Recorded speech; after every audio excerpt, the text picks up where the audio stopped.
श्री शिवाय नमस्तुभ्यम। लाइक करें, सब्सक्राइब करें, शेयर करें। आज हम आपको पशुपति व्रत की पूजा करके दिखाने वाले हैं।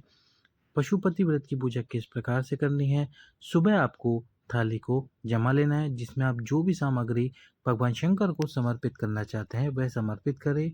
समर्पित करने के बाद में भगवान शंकर का अभिषेक करें। अभिषेक करके शिव जी को जल समर्पित करें। जल समर्पित करने के बाद में चंदन लगाए, बेलपत्र समर्पित करें और जो भी आपके पास वस्तु है वह सभी समर्पित करें।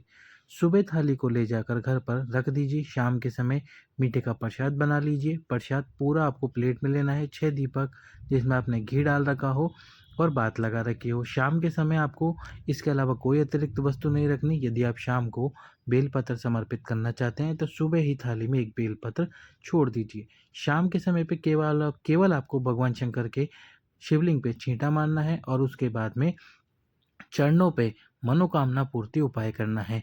चरणों के दोनों तरफ 3-3 चंदन की बिंदी लगानी है और कुमकुम की बिंदी माता अशोक सुंदरी को लगानी है।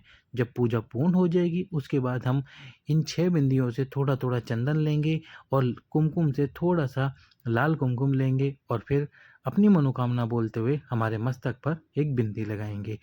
फिर आप बेलपत्र समर्पित करें। बेलपत्र समर्पित करने के साथ ही 6 के 6 दीपक आपको शिव मंदिर में थाली में से उतार कर रख देने हैं।